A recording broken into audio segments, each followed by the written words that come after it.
ఇప్పుడున్నటువంటి రాష్ట్ర ప్రభుత్వం ముఖ్యమంత్రి గారు ఈ విధమైనటువంటి నిర్లక్ష్య ధోరణి ఇంకా కూడా కాలయాపన చేసినట్టు అయితే ఉంటే ఏపూరి సోమన్న గారి యొక్క ప్రయాణం ఏ విధంగా ఉండబోతా ఉంది? ప్రభుత్వం పైన పోరాటం ఉంటుందా, మందకిష్టం వైపు ఉండబోయేటువంటి అవకాశం ఉంటుందా? ఏపూరి సోమన్న గారి పోరాటం మాదిగల తరపున ఉంటుంది. మాదిగలకు మాట ఇచ్చిన కాంగ్రెస్ పార్టీ ముఖ్యమంత్రి రేవంత్ రెడ్డి గారు మాట తప్పరు అనేటువంటి విశ్వాసం మాకుంది. కాంగ్రెస్ పార్టీ మాకు ముఖ్యమే, మాదిగ జాతి అభ్యున్నతి అభివృద్ధి మాకు ముఖ్యమే. ఎస్, 1,00,000 డప్పులు 1000 గొంతులు విజయవంతం చేస్తాం. అద్భుతంగా మా ఆకాంక్షను ఇంకోసారి ప్రపంచానికి తెలియపరుస్తాం. అన్న, మీరు ఒక కార్యక్రమానికి శ్రీకారం చుట్టబోతా ఉన్నారు. ముఖ్యంగా 1000 గొంతులు 1,00,000 డప్పులు అన్నటువంటి కార్యక్రమం. ఇది ప్రభుత్వానికి హెచ్చరిక అనుకోవచ్చు. ఒక పక్కన ప్రభుత్వం చెప్తా ఉన్నటువంటి అంశం ఏంటంటే రేవంత్ రెడ్డి గారు అన్నిటికంటే ముందుగానే ఏ రాష్ట్రంలో తీసుకున్నటువంటి ఒక నిర్ణయాన్ని మేము ముందుగానే ఎస్సీ సంబంధించినటువంటి వర్గీకరణ విషయంలో మేము ముందుగా ఉంటామని చెప్పేసి ఒక పక్కన ప్రకటించడం, దాని తర్వాత మీ యొక్క ఈ కార్యాచరణ ద్వారా ప్రభుత్వానికి కానీ మీ మాదిగ సామాజిక వర్గానికి ఏ విధమైనటువంటి సూచన చేయబోతా ఉన్నారు ఈ సభ ద్వారా? ఈ సభ ద్వారా నేను ఒక దండోర కళామండలి ఎన్వై అశోక్ మాదిగా 30 సంవత్సరాలుగా కృష్ణమాదిగ నాయకత్వంలో పనిచేస్తూ ఉన్నా. ఆ రోజు నుంచి ఈ రోజు వరకు ఎన్ని జరిగిన సమాజం చూసింది.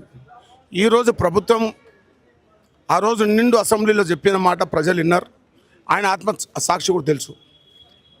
మరి ఆయన మీద ఒత్తిడి ఎవరు తీసుకొచ్చినా ఏం తీసుకురాకపోయినా ఒకటి మాత్రం ఈ సభ నుంచి మేము ఒకటి చెప్తా ఉన్నాం. ఈరోజు కవులు కళాకారులు నా తోటి మిత్రులందరికి తరపున ఒకటి చెప్తా ఉన్నా. ఈ సభ దేనికి సంకేతం అంటే ఈ 1,00,000 డప్పులు 1000 గొంతులు అనే నినాదం రేపు ఖచ్చితంగా సుప్రీంకోర్టు ఇచ్చిన తీర్పును గౌరవించి వర్గీకరణ చేస్తే ఈ తెలంగాణ రాష్ట్ర ముఖ్యమంత్రికి విజయోత్సవ సభ ఉంటుంది. ఒకవేళ దాన్ని కాలయాపన చేసి ఇంకా దాన్ని కాలయాపన చేస్తే ఆ సావు డప్పు శబ్దం ఉంటుంది. ఓకే, అంటే మాల సామాజిక వర్గం అంతా కూడా మీరు చేస్తున్నటువంటి డిమాండ్కు వ్యతిరేకంగా ఒక పక్కన రేవంత్ రెడ్డి నిర్ణయాన్ని కావచ్చు, మొన్న అసెంబ్లీ ముట్టడి కావచ్చు, అంటే ఇదంతా కూడా న్యాయబద్ధంగా చట్టబద్ధంగా జరగట్లేదు అన్నటువంటి అభిప్రాయాన్ని మాలలు వ్యక్తం చేస్తున్నారు. దీన్ని ఎట్లా స్పందిస్తారు మీరు మాదిగా? అసలు నిజంగా మాలలో చాలామంది మేధావులు ఉన్నారు కదా, వాళ్ళకి దేని మీద నమ్మకం ఉంది? సరే, నీకు అంబేద్కర్ రాసిన రాజ్యాంగం మీద నమ్మకం లేదు, సుప్రీంకోర్టు ఇచ్చిన తీర్పు మీద నమ్మకం లేదు, నీ పక్క నీవు ఏదైతే నీ పక్క ఆ ముఖ్యమంత్రి ఉన్న పక్కలో ఉన్న పెద్ద మనుషులు మీ వల్ల ఉన్నారు కదా, వాళ్ళ మాటకు కట్టుబడి లేవు. ఈ ప్రభుత్వం మీద కట్టుబడి నీ వాళ్ళకి నమ్మకం లేదు. మరి దేని మీద ఉన్నావు? మేమేమంటున్నామంటే మిమ్మల్ని అసలు మా లెక్కలేదు, సమాజంలో మనుషులకు గుర్తింపలేదు అంటున్నాను నేను. నీ ఆ రోజు సభ జరిగింది, అందరూ చూశారు కదా. ఆ సభ మీద కేవలం ఒకటే వర్గం ఉన్నది. మరి ఉపకులాలు వాళ్ళ ఎంబడి 20 కులాలు ఉన్నాయి కదా, 22 కులాలు. ఏ ఒక్క ఉపకులాన్ని కూడా వేదిక మీద పెట్టుకుని చూశారా? అదే 30 సంవత్సరాలుగా 59 కులాలకు న్యాయం కావాలంటున్నాం. మాకు ఒక్కరికి అవసరం లేదు, జనాభా నిష్పత్తిగా కావాలంటున్నాం. ఎవరి వాటా వాళ్ళకి దక్కాలంటున్నాం. ఖచ్చితంగా ఈ వేదిక నుంచి రేపు చెప్తా ఉన్నాం, 1,00,000 డప్పులు 1000 గొంతులు ఖచ్చితంగా ఈ నగరం చేరుకోక ముందుగా ఈ ప్రభుత్వం సంధించి వర్గీకరణ చేస్తామనే నమ్మకం మాకు ఉన్నది. అంటే జిల్లాల వారీగా వర్గీకరణ కావాలన్నటువంటి ప్రధానమైనటువంటి డిమాండ్ కూడా మాదిగల నుంచి వ్యక్తం అవుతా ఉన్నది. ముఖ్యంగా మీరు కేవలం 7% గురించి మాత్రమే పోరాటం చేయడం జరిగింది. మేము 12% కావాలని చెప్పేసి మాలను కూడా డిమాండ్ చేస్తా ఉన్నాం. ఆ దిశగా కాకుండా మందకృష్ణ మాదిగ గారు కేవలం 7% కోసం మాత్రమే ఫైటింగ్ చేస్తూ ఉన్నాడు అన్నటువంటి అభిప్రాయాన్ని మరొక పక్కన నిన్న కొంతమంది కాంగ్రెస్ పార్టీకి సంబంధించిన వ్యక్తులు కూడా మాట్లాడడం జరిగింది. పిడమర్తి రవి లాంటి వ్యక్తులు కూడా కొంతమంది మాట్లాడడం జరిగింది. అక్కడ మందకృష్ణ మాదిగ గారు మిమ్మల్ని మాదిగ సామాజిక వర్గాన్ని బీజేపీ వైపు తీసుకువెళ్లాలన్నటువంటి ఒక ప్రచారం ఒక ప్రయత్నం చేస్తూ ఉన్నాడు అన్నట్టు ప్రచారం కొనసాగుతుంది. దీన్ని ఎట్లా స్వాగతిస్తారు? అన్న, ఆనాడు అంబేద్కర్కే తప్పలే అవమానాలు, ఈ బాధలు, కష్టాలు. ఈరోజు 30 ఏళ్ళ ఉద్యమ ప్రస్తావనలో మా నాయకునికి ఎప్పుడూ కష్టాలే. ఖచ్చితంగా న్యాయం గెలుస్తుందని నమ్ముతున్నాం అంతే. ఒక్క వర్గం లొల్లి చేసి కూర్చుంటే 58 ఉట్టి ఖాళీగా లేరు కదా. కానీ వాళ్ళు చేసిన ఒక మంచి పని ఏంటంటే, అయ్యా మేమే గుంజుకుపోవాలనుకున్నాము, కానీ మీరు హుషారు కానీ అని చెప్పి 58 కులాలను హుషారు చేసి పెట్టారు. అందుకే రేపు ఖచ్చితంగా వాళ్ళకి సరైన జవాబిస్తాం.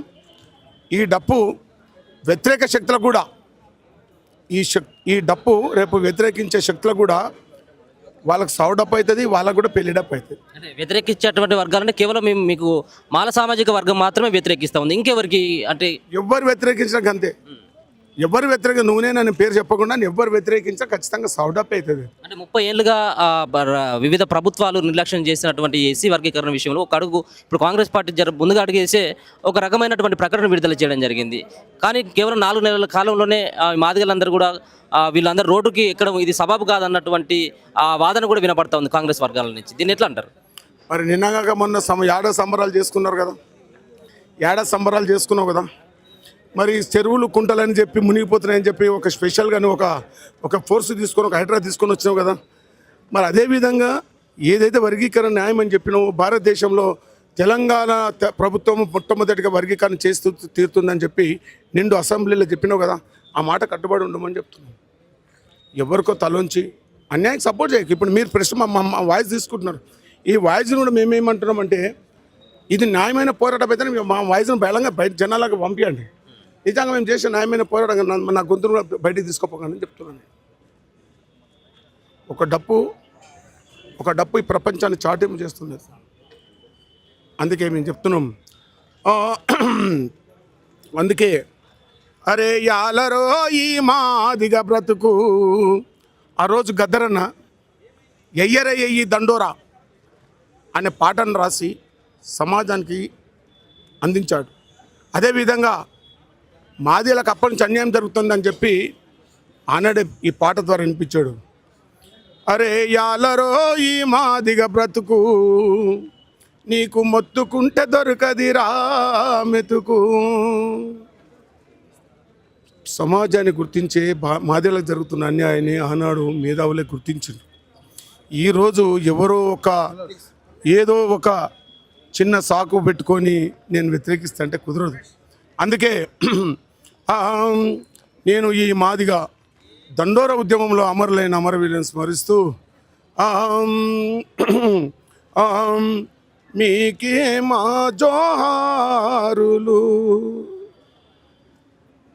మీకే మా జోహారులు, మన మాదిగల పోరాటములో నా నేల కొరిగిన వీరుల్లారా మీకే మా జోహారులు, మీకే మా జోహారులు, మన మాదిగల పోరాటములో నా నేల కొరిగిన అమరుల్లారా మీకే మా జోహారులు, మీకే మా జోహారులు.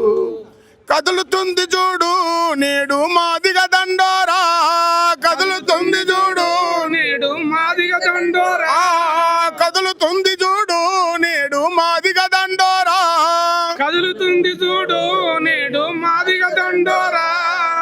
ఈ విధంగా మరి ఖచ్చితంగా లక్ష డప్పులు శబ్దమాల చెవులాలు వినకముందే ఖచ్చితంగా వర్గీకరణ చేస్తే ఆయన గౌరవం ఉంటుంది, లేకుంటే సావు డప్పు ఖచ్చితంగా కొడుతుంది.